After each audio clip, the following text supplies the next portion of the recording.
We're going to be talking about communication and flight information. And this is in preparation for the courses that will follow this, both in the latter half of this semester as well as next semester, beginning in January. And it's information that is going to at least give you some idea of what's ahead for you. You're not going to become a pilot this semester, but you are going to get an idea of the kind of information that you're going to be seeing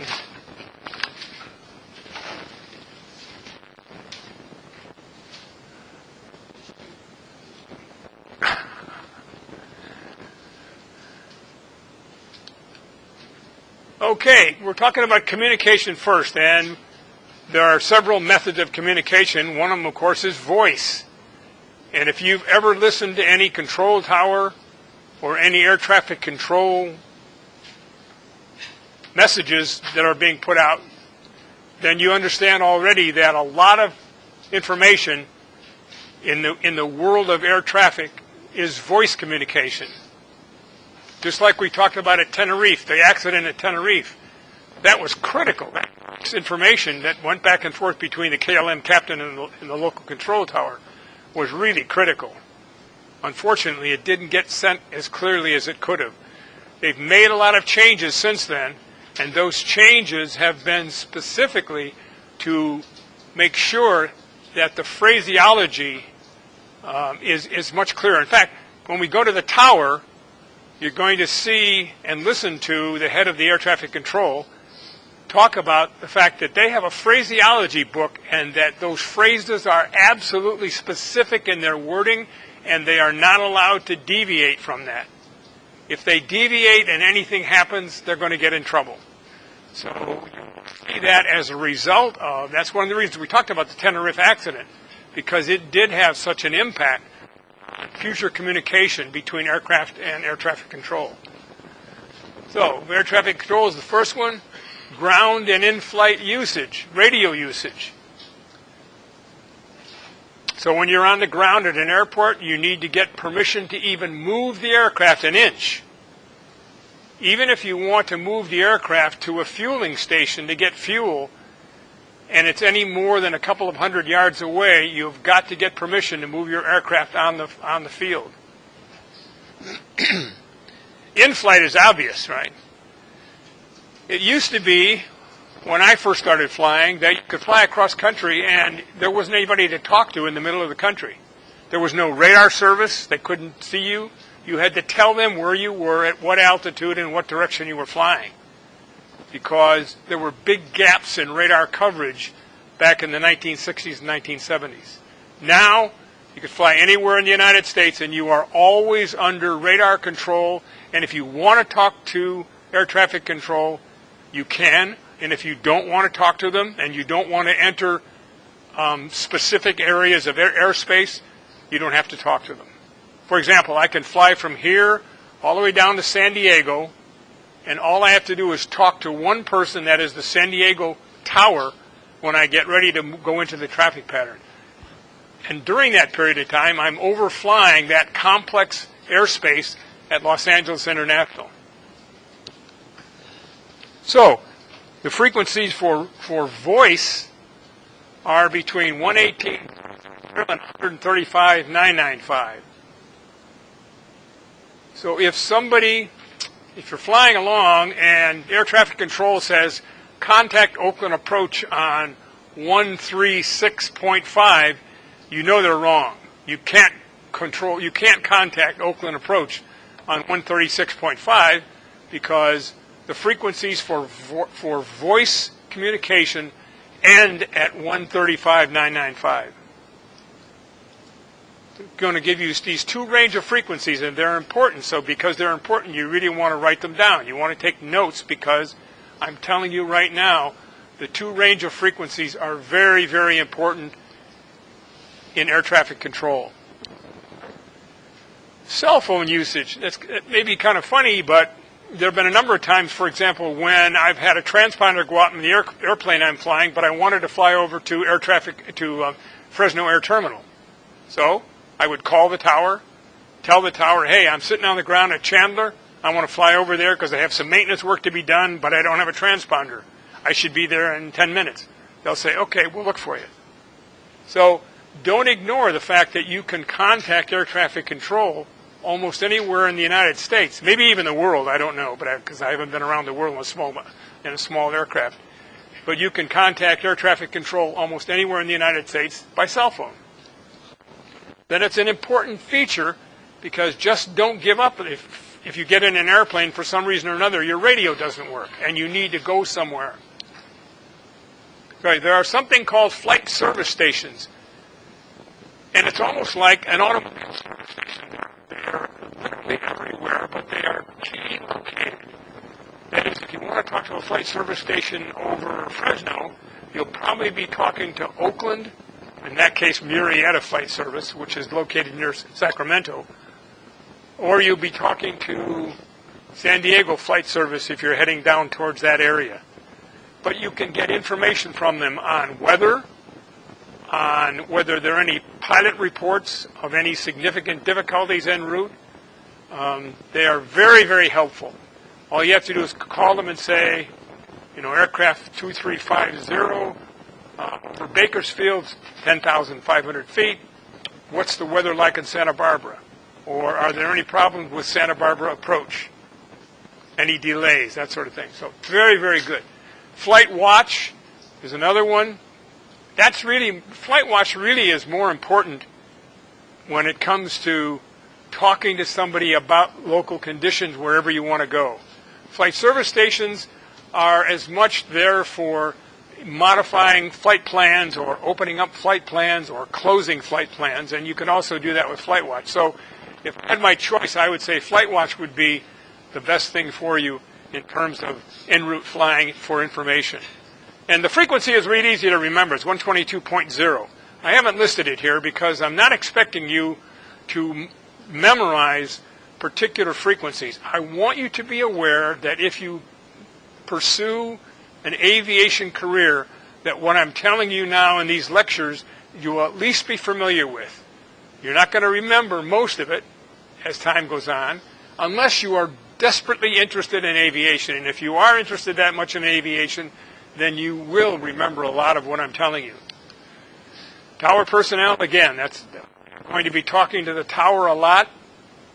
The sequence of events when you leave an airport, you talk to ground control, then you talk to tower control, you get a clearance to take off, then you talk to approach or departure control, and then if you get up high enough and you're going long distance, you will talk to what everybody calls center. By that I mean there are major blocks of airspace around the United States that are carved out for among other things, high altitude flying as well as the commercial airlines. There's Oakland Center, O'Hare, Chicago Center, New York Center, Dallas Center, Los Angeles Center. These people handle mostly en route flights.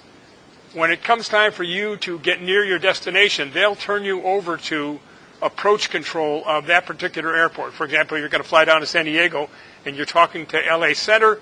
LA Center doesn't want to talk to you after a while because they have too many other jets to worry about, so they'll turn you over to either John Wayne, Orange County Airport approach, and then they'll turn you over to San Diego approach. So the tower personnel are people who handle the inbounds on their final approach and the outbounds just before they get turned over to departure. Another source of voice is fixed base operators. For example, if you were going to go from here to Livermore and you had a car rented, let's say with Enterprise Rental in Livermore, you could call ahead to a specific number, which is for the fixed base operator, but it's a radio call, and you could say, 50 uniform inbound, I'll be there in 20 minutes, I have a car rental, please make sure it's available. So they'll say, okay, fine, and then they'll make sure that they either call the rental car place, or what's really interesting is that when you travel around the United States, in many of the small airports that you land at, the guy that owns the FBO, fixed base operator, like a Piper dealer or a Cessna dealer or just a dealer, they'll let you use their cars. For example, in Monterey, if you go over Monterey Jet Center and you land there and you park your plane there, even for the day, they'll let you use one of what they call their crew cars.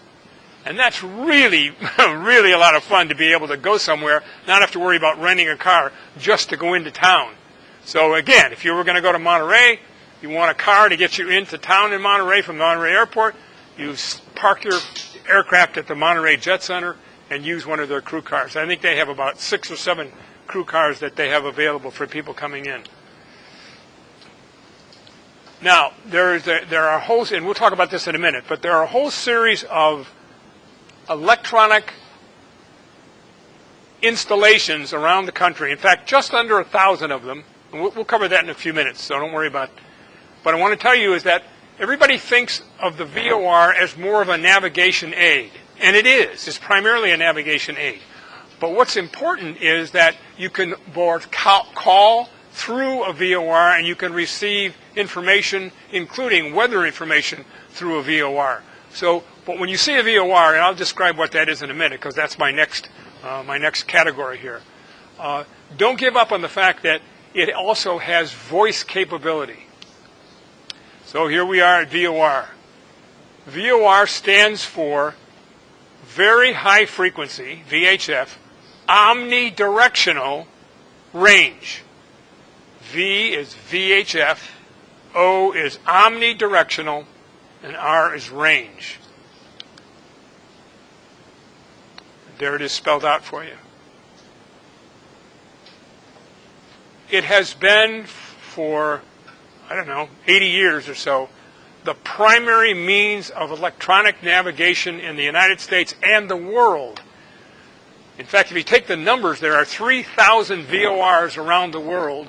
1,000 of them are in the United States. What has happened is that with the GPS and the fact that the federal government, the FAA, Federal Aviation Agency, is moving more and more towards using GPS as the primary navigation, the VORs are very slowly going to be phased out. In fact, I think they're going to take the one out here right by Fresno Air Terminal. It's called the Clovis VOR. They're probably going to get rid of that. And by the way, that VOR is located right near Valley Children's Hospital. So if you ever drive around Valley Children's Hospital, look off in the field, in the farmer's field, and you'll see a picture of what the VOR looks like. You'll see that sitting out in the middle of a field. And so they're located in a lot of places. More often than not, they're located on the airport of probably a fairly large airport, a fairly large airfield that has a lot of traffic. In the case of the Clovis VOR, located there by Valley Children's Hospital, it does handle a lot of traffic that it had been on FAT, because if you're going to guide in on an electronic beam, you'd like to be able to guide in right to the airport. In instrument flying conditions, it's different. Okay, now the frequencies here, again, are between 108 and 117.995. So that's just short of the beginning of the voice frequencies. And these are the only 2 frequency ranges that you need to be aware of. And I've seen it happen many, many times where a pilot, I'm sitting there and I'm going to give somebody a biennial flight review, and the pilot's sitting there and he's listening to the tower, or ground control, giving him instructions, and they come back and they say, contact the tower on 116.0. So the pilot's sitting there, I dinged him on that one, the pilot's sitting there, writes down 116 as though he's going to contact the tower on 116.0. And of course, he should have recognized immediately you can't contact the tower on 116.0 because the tower frequencies don't begin until what? 118. Yeah. So remember these 2 little categories that they go from 108 to 117 and then 118 to 135. And that's it. Those are the only frequencies that you're going to run into in the world of aviation. And again, what's nice about it is that the world depends on the aviation that has essentially been established by the United States. But now there's a international organization. What is it called?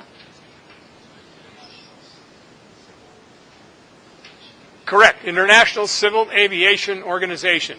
And they now have sort of taken over. But in the meantime, the worldwide aviation industry goes on English.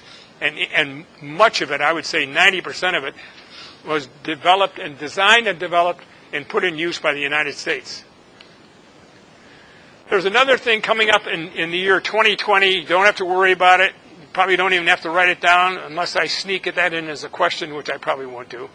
But it's called ADS-B, and what it's going to allow everybody to do is fly whatever route they want to fly.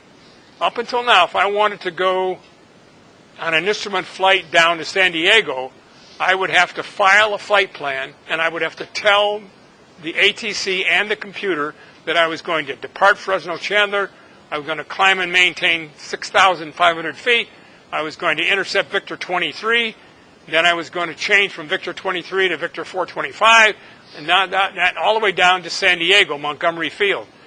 All right.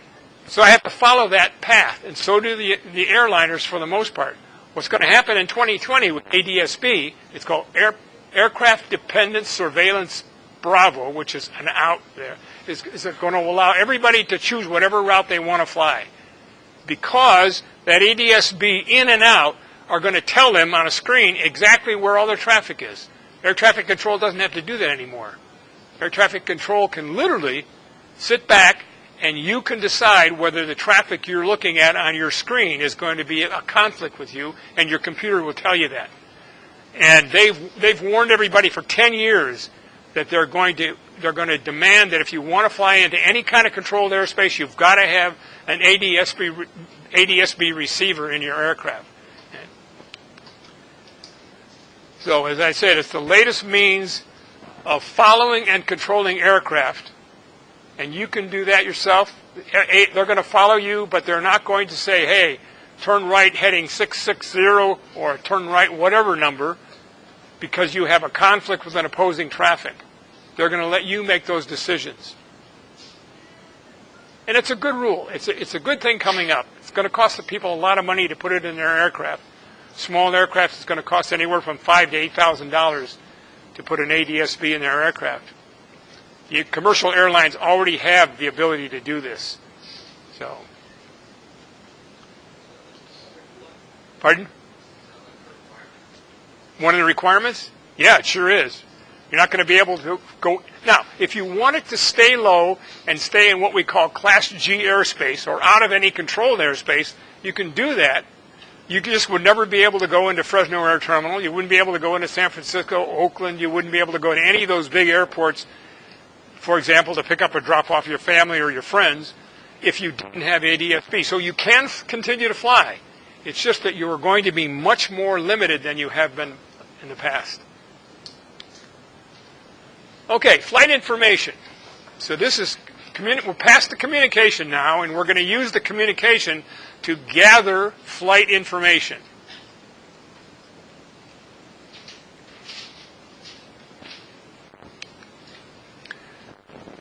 Preparation for the flight. You're sitting next to your beautiful silver airplane with a big engine and room for everybody and no flight attendants, though. Your first concern is you. Your very, very first concern whenever you fly in your own airplane anywhere, your first concern is you. Are you healthy enough to fly? If you have the flu, if you have an inner ear problem, if you have plugged up anything, plugged up ears, if you have anything wrong with you, it's probably not a good idea to fly with that kind of a condition. So you'll say to yourself, okay, maybe I'm not ready. Let's assume that you're ready. You're in good enough health to fly. Now, the next step is the aircraft airworthy? And it's your responsibility to make the statement to yourself, this aircraft is airworthy. I've had all my normal maintenance done. I've had my annual inspection done. All of the airworthiness directives have been complied with. The tires look good. The wings look good. The fuselage is good. So we're ready to go as far as the aircraft is concerned. The next thing is there's enough fuel on board, more than enough to get where you're going, plus having a surplus. And then the route of flight has been chosen carefully by you, and that's pretty important. But there are, for you're going to fly from here to Chicago, there are probably about 5 different major routes that you can fly to go to Chicago, and I think I've used them all from Burbank when I had my facility at Burbank. I've gone to Chicago, I don't know, maybe a dozen or so number of times in different size aircraft. And you can choose different routes depending on, like I've already been over the Sangre de Cristo Mountains in Colorado, so I want to go far south. I want to go over the Meteor Crater in Arizona, see what that looks like from the air. So you can choose different routes. Yeah, Jacob? How expensive is airplane fuel? Airplane fuel? Yeah. It's interesting because it varies widely depending on the airport you're going to get it from, but I would say anywhere from $5.50 to $8.50. The $5.50 would be someplace like Fresno Chandler. The higher number might be Fresno Air Terminal. Probably the bigger the airport you get to, the more you're going to pay for fuel. All right, the route of fuel is good. Okay, what's the next most important information you need to make a safe trip? Osvaldo. Pardon? Yes. In fact, here's my little strip here. They said weather, ? Or terrain, ? I choose weather. For those of you who have been born and raised in California, you have no idea of the kind of weather you will encounter when you try to fly back east. No idea. I was born and raised in Chicago.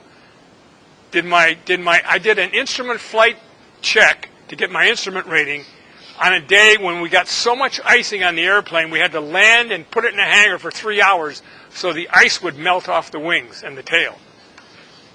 Going back east, even in the summertime, I had to dodge what turned out to ultimately be thunderstorms with tornadoes in Kansas and Oklahoma just to get through to Chicago. So if you've been born and raised in California, the weather is so beautiful out here, that's the reason I left Chicago and moved out to California, because of the weather, that you have to be really careful about the kinds of things that you're going to encounter when you go back east. All bets are off. Nothing stays the same when you leave California and head back east flying.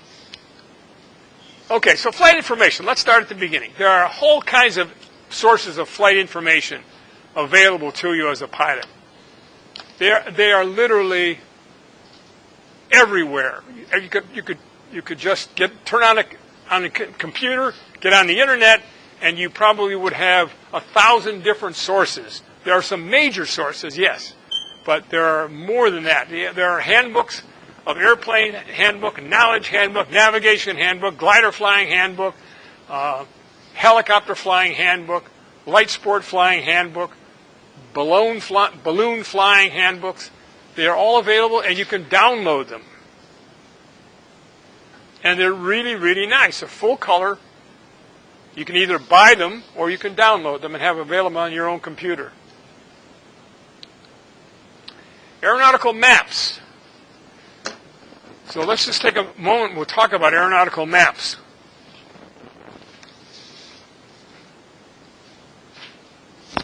This is what an aeronautical sectional looks like. There are 3 different types. Let's go there. 3 different types. You have a sectional, a terminal, and a world chart. This is what a sectional cover looks like. And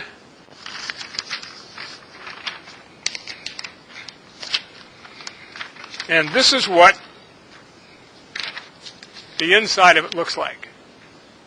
And later on, I'll pass. I must have 50 of these maps at home. All have gone out of currency because they go out of currency every 6 months. What's important about it is the fact that color defines a lot of what's going on in the map itself. It defines what's going on in airspace. It defines what's going on in airports themselves. An airport that doesn't have a control tower is going to be magenta, solid.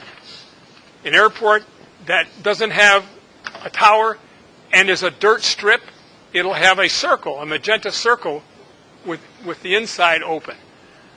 A big airport like San Francisco International is going to be blue. The airport itself is going to be depicted as blue. So the color idea is very, very important. Now, when it comes to airspace, you're going to be flying in different categories of airspace. The four major important elements is more important than dashed blue, is more important than solid magenta, is more important than dash magenta.